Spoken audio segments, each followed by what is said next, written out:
नमस्कार दोस्तों, आरकेएन एकेडमी पर आपका हार्दिक स्वागत एवं अभिनंदन।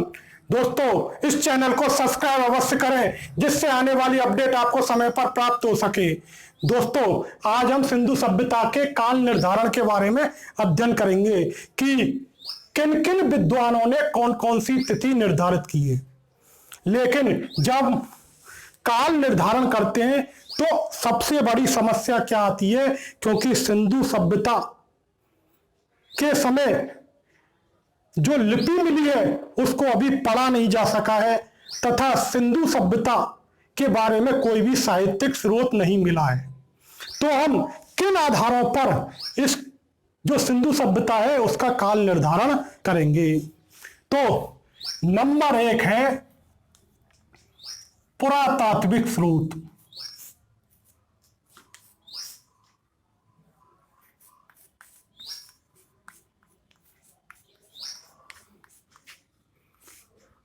नंबर 2 है मेसोपोटामिया।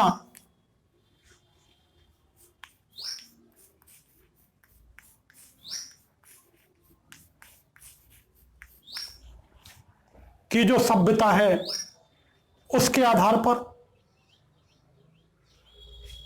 और तीसरा है सी कार्बन पद्धति, C14 कार्बन पद्धति।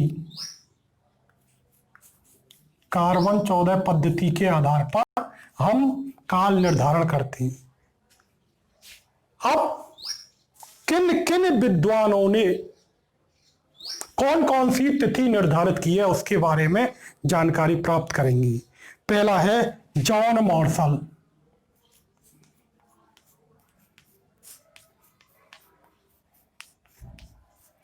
उन्होंने कौन सी तिथि बताई है? 3250 से 2750 ईस्वी पूर्व। दूसरे विद्वान है अर्नेस्ट मैके।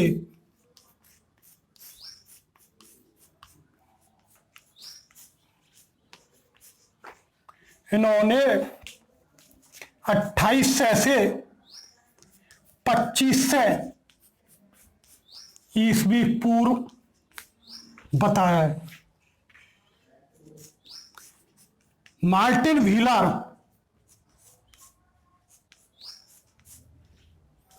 उन्होंने 2500 से 1500 ईस्वी पूर्व तिथि निर्धारित की है। अब दोस्तों, झा व श्रीमाली, इन्होंने कौन सी तिथि निर्धारित की है? 2800 ईस्वी पूर्व से 2000 ईस्वी पूर्व। कौन सी तिथि निर्धारित की है? 2800 ईस्वी पूर्व से 2000 ईस्वी पूर्व। माधव स्वरूप बस, माधव स्वरूप वस, इन्होंने कौन सी तिथि निर्धारित की है? 3500 से 2700 ईस्वी पूर्व। उसके बाद है दोस्तों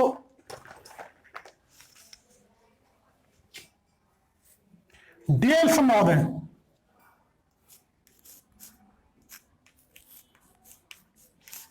इन्होंने कौन सी तिथि निर्धारित की है? 2900 से 1900 ईस्वी पूर्व। डीपी अग्रवाल,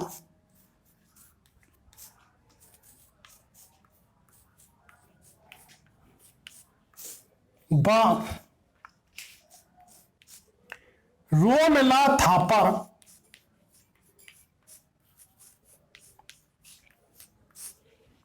इन्होंने 2300 से 1750 ईस्वी पूर्व तिथि निर्धारित की है। तो झावा श्रीमाली ने कौन सी तिथि निर्धारित की है दोस्तों? 2800 से 2000 ईस्वी पूर्व। माधव स्वरूप वत्स ने 3500 से 2700 ईस्वी पूर्व। डेल्स महोदय ने 2900 से 1900 ईस्वी पूर्व। डीपी अग्रवाल व रोमला थापर ने 2300 से 1750 ईस्वी पूर्व तिथि निर्धारित की है।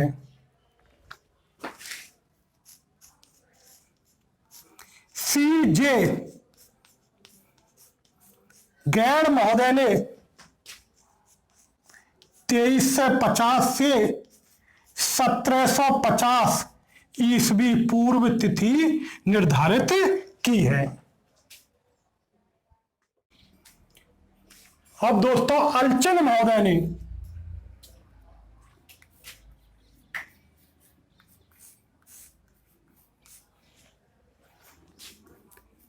2150 से 1750 ईस्वी पूर्व की तिथि घोषित की है।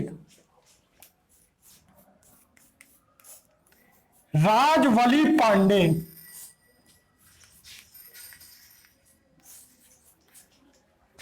ने 4000 से 3500 ईस्वी पूर्व की जो तिथि है वो घोषित की है। इसके अलावा एनसीईआरटी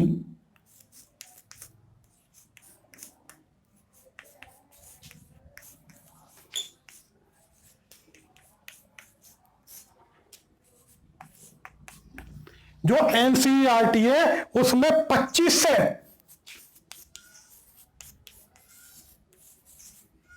से 1800 ईस्वी पूर्व की तिथि घोषित की है तथा C14 कार्बन 14 जो पद्धति है उसके आधार पर जो तिथि निर्धारित की है वो 2350 से 1750 ईस्वी बताई गई है।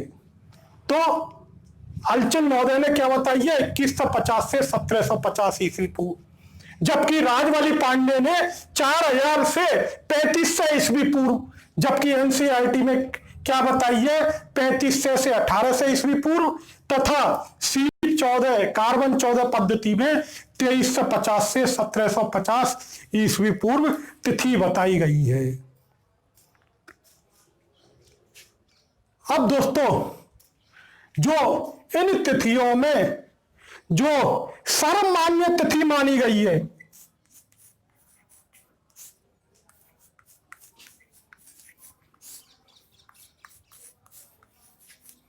वो बताई गई है 2350 से 1750 ईस्वी पूर्व। 2350 ईस्वी पूर्व से 1750 ईस्वी पूर्व सर्वमान्य जो स्वीकृत तिथि मानी गई है वो 2350 से 1750 मानी गई है सर्वमान्य तिथि। इसके अलावा एक सारगौन का अभिलेख है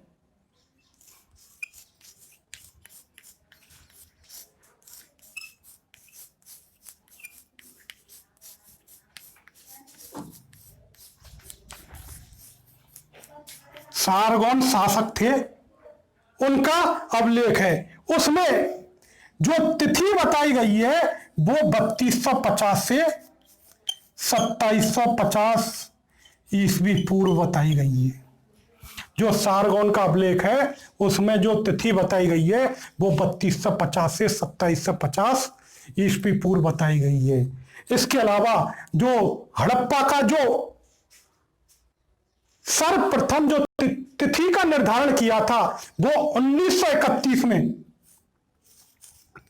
हड़प्पा सभ्यता का जो काल निर्धारण किया था वो 1931 ईस्वी में किसने किया था? जॉर्ज मार्शल महोदय ने।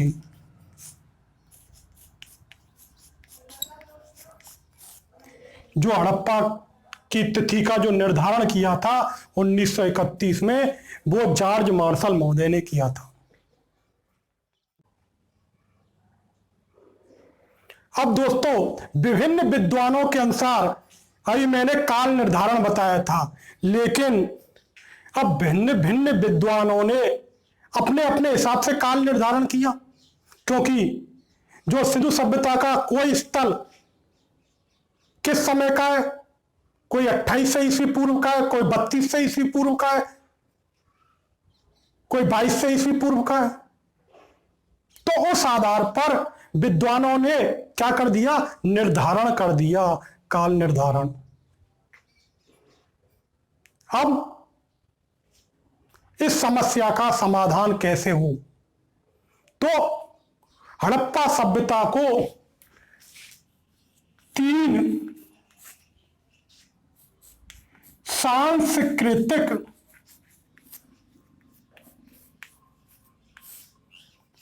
स्तरों में विभाजित कर दिया। अब कौन कौन से स्तर थे,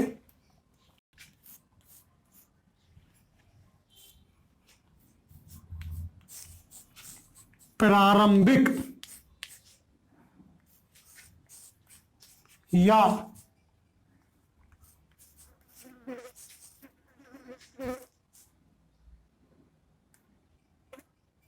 पूर्व हड़प्पा,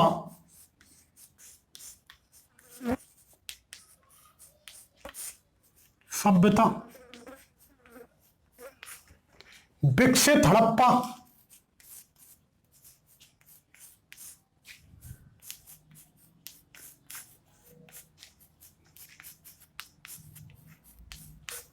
और तीसरी है उत्तर हड़प्पा।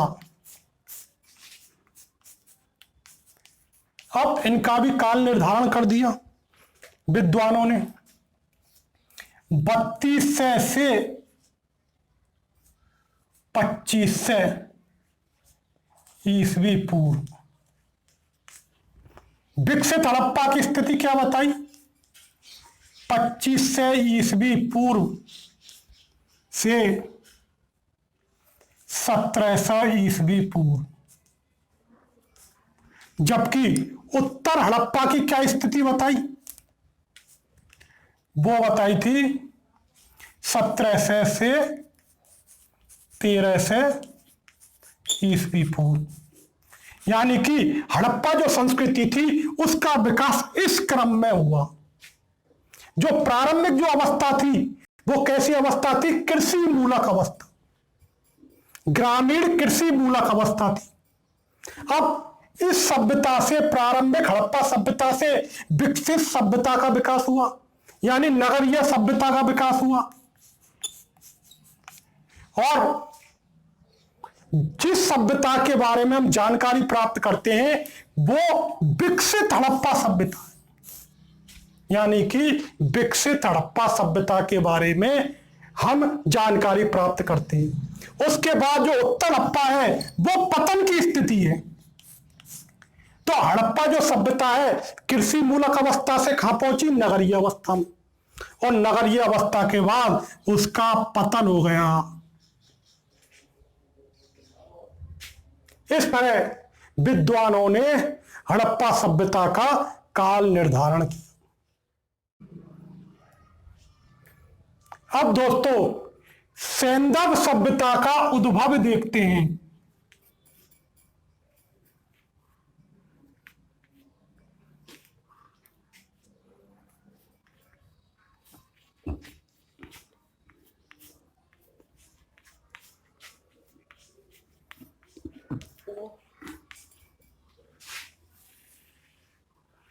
सैंधव जो सभ्यता है उसको व्याख्यायित करने में कई समस्याएं सामने आती हैं। पहली समस्या क्या है कि जो सिंधु जो सभ्यता है उसके जो अवशेष मिले हैं वो अधिकतर पूर्ण या विकसित अवस्था में मिले हैं, पूर्ण या विकसित अवस्था में मिले। इसके अलावा दोस्तों यहां कोई साहित्यिक स्रोत नहीं मिला। साहित्यिक स्रोत का अभाव।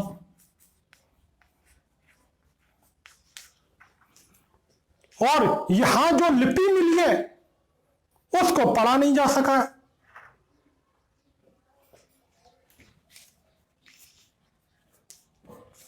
लिपि अपठित।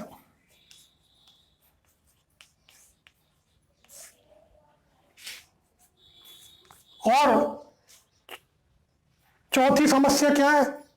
क्योंकि यहां पर जो उत्खनन किया गया है वो अधिकतर लंबवत किया गया है, क्षैतिज उत्खनन नहीं।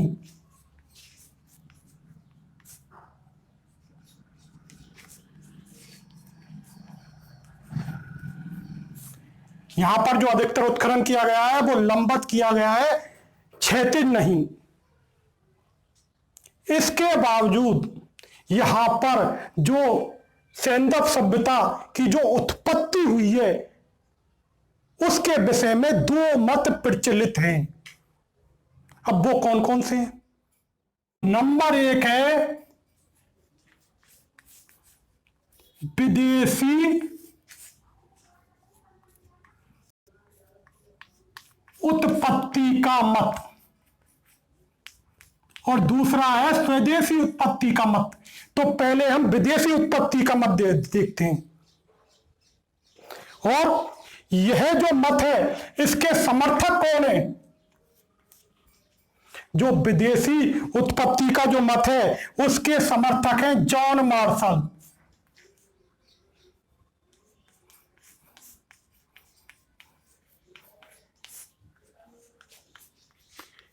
गार्डन चाइल्ड,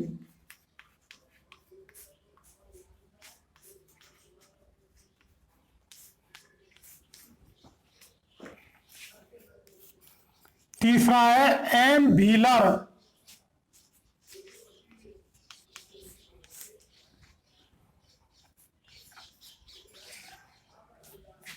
क्रेमर,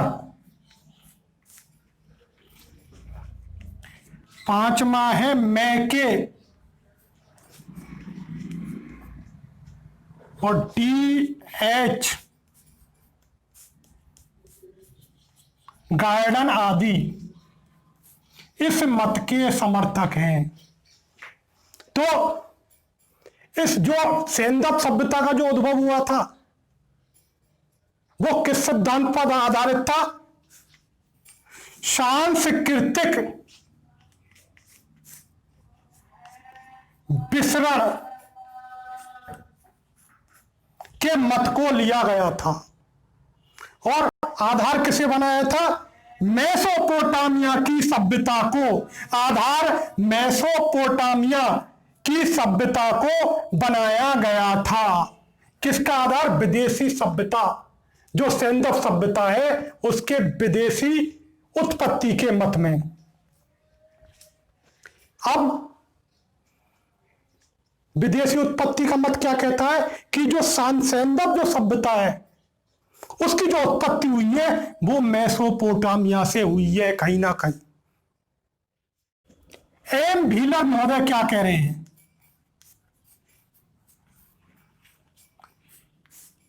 कि सेंदव सभ्यता का जो उद्भव हुआ वो किससे हुआ? सुमेरियन सभ्यता से। ये मेसोपोटामिया की एक सभ्यता है सुमेरियन। तो सेंदव सभ्यता का उद्भव का किससे हुआ? सुमेरियन सभ्यता से। उन्होंने ये भी कहा कि विचार प्रबल होते और यही विचार जो मेसोपोटामिया सभ्यता के जो विचार है कहां पहुंचे? सिंधु सभ्यता। और सिंधु सभ्यता का उद्भव हुआ।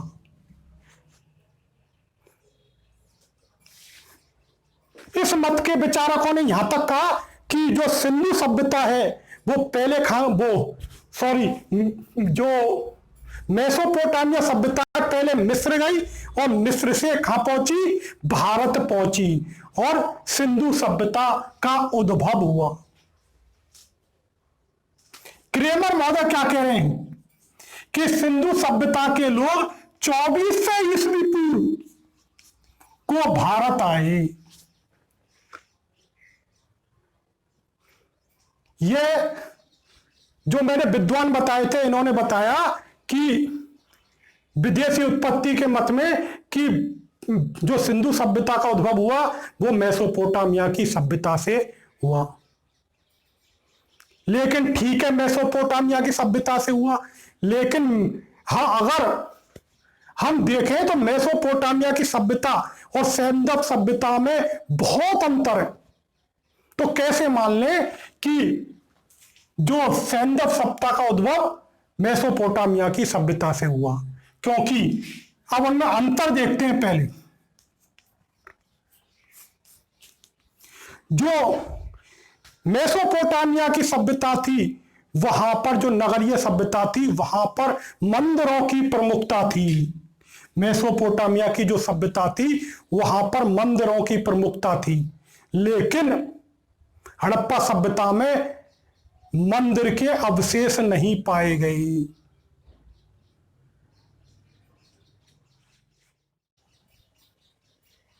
अब दूसरी बात क्या थी? हड़प्पा जो सभ्यता थी वहां पर जो लिपि पाई गई वो भाव चित्रात्मक थी, जबकि यहां पर जो लिपि कौन सी थी? कीलाक्षर लिपि। जो मेसोपोटामिया में जो लिपि पाई गई कीलाक्षर लिपि थी और हड़प्पा में भाव चित्रात्मक लिपि थी। अगर उत्पत्ति हुई होती मेसोपोटामिया की सभ्यता से तो लिपियों में अंतर क्यों रहता? लिपि भी कीलाक्षर ही होती। तीसरी थी कि जो हड़प्पा सभ्यता थी वो सुनियोजित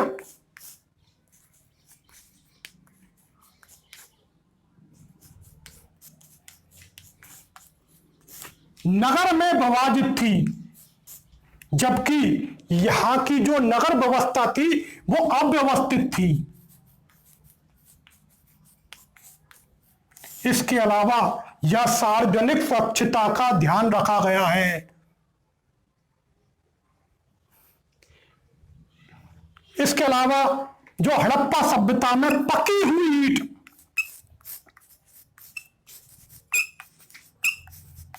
का प्रयोग किया गया है, जबकि और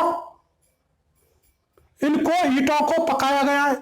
इसके अलावा यहां पर अधिकतर कच्ची ईंटों का प्रयोग हुआ है, या जो ईंटें पकाई गई हैं वो धूप में पकाई गई हैं। यहां जो कच्ची ईंटों का प्रयोग हुआ है या जो ईंटें पकाई गई हैं वो धूप में पकाई गई हैं। इसके अलावा यहां जो मेसोपोटामिया की सभ्यता में पर मिस्र की सभ्यता में भव्य कब्रें मिली हैं, लेकिन यहां पर भव्य कब्रों का अभाव है। अब इतनी असमानता होने के बावजूद कैसे मान ले कि जो सिंधु सभ्यता की जो उत्पत्ति हुई है वो मेसोपोटामिया से हुई है? कुछ अवशेष सिंधु सभ्यता के मेसोपोटामिया में मिले होंगे या मेसोपोटामिया के सिंधु सभ्यता में मिले होंगे। वो किसका सूचक है? व्यापार का सूचक है या आदान प्रदान का सूचक है, ना कि किसी सभ्यता की उत्पत्ति का। अब दोस्तों, स्वदेशी उत्पत्ति का मत, इसमें नंबर 1 है कि जो सिंधु जो सभ्यता है उसका जो उद्भव हुआ था वे वैदिक आर्यों की उत्पत्ति बताइए।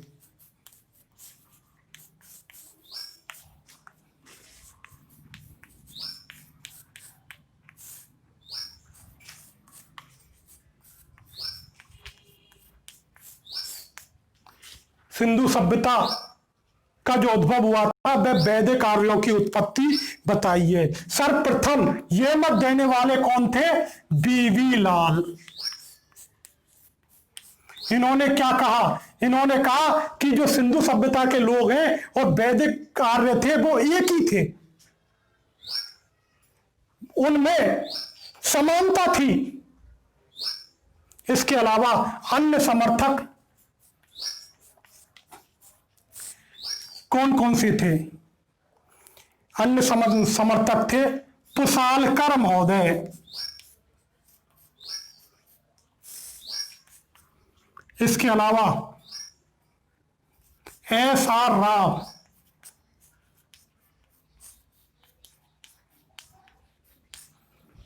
पुसालकर महोदय, एस.आर. राव महोदय,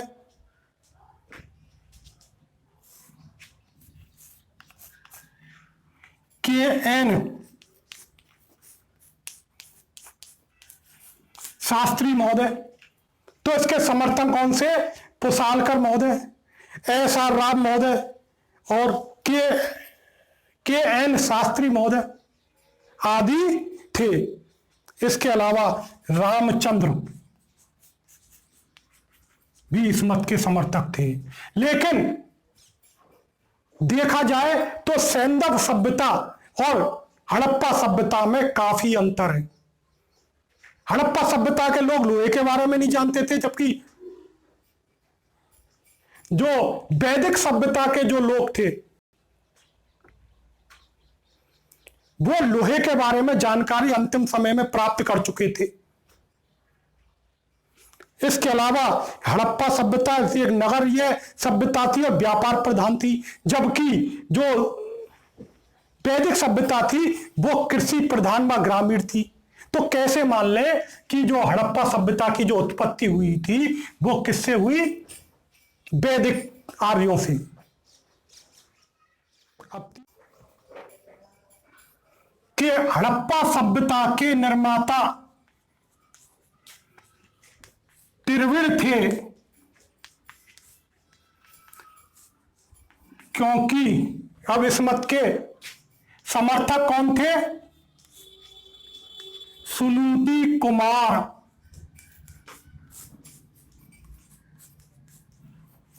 चटर्जी। ये कहते हैं कि द्रविड़ में एक भाषा चलती है, ब्राह हुई भाषा, जो बलूचिस्तान में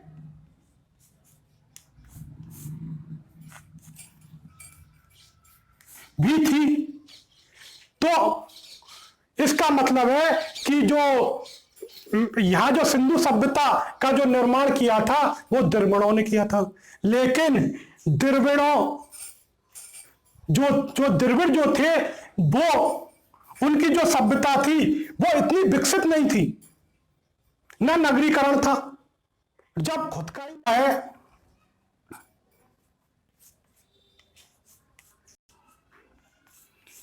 क्रमिक विकास का सिद्धांत, अगला है क्रमिक विकास का सिद्धांत।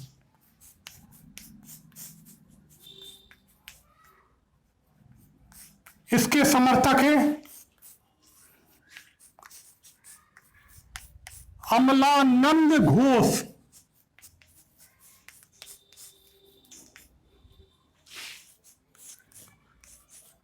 अलचीन व डी.पी. अग्रवाल।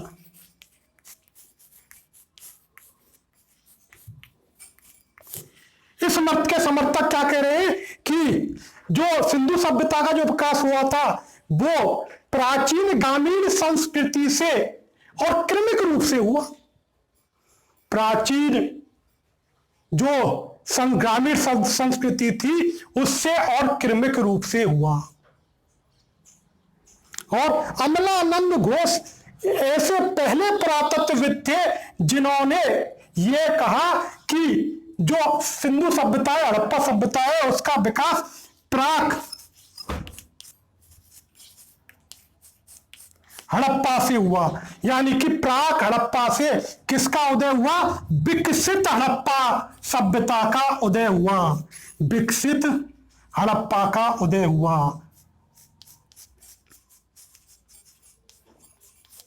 यानी कि प्राक हड़प्पा से विकसित हड़प्पा। अमलानंद घोष जी ने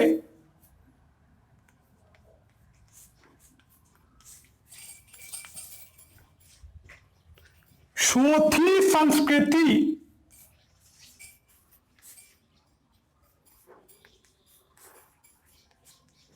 जो राजस्थान में विकसित थी,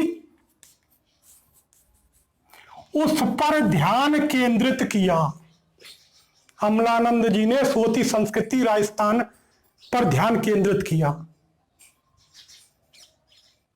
और जो ग्रामीण जो संस्कृति थी उससे निरंतर विकास हुआ, वो कहां पर विकसित थी? बलूचिस्तान,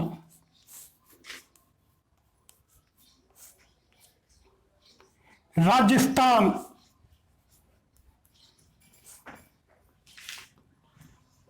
व सिंध में विकसित थी। जो बलूचिस्तान और राजस्थान व सिंध में जो ग्रामीण संस्कृति थी, उससे जो विकसित हड़प्पा संस्कृति है उसका विकास हुआ। यह मत कौन से कह रहा है? क्रमिक विकास का सिद्धांत। अब है बलूची ग्रामीण संस्कृति।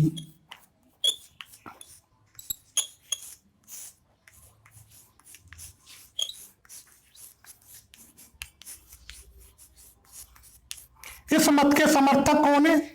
रोमिला थापर,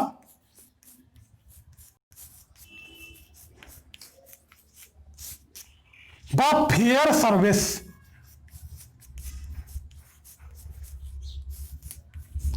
ग्रामीण बलूची जो संस्कृति है उसके समर्थक कौन है? रोमिला थापर व फेयर सर्विस हैं। और ये क्या कह रहे हैं कि भारतीय उपमहाद्वीप में जो हड़प्पा सभ्यता का जो विकास हुआ था या उद्भव हुआ था, वो बलूची की ग्रामीण संस्कृति से हुआ था। तो दोस्तों, आज हमने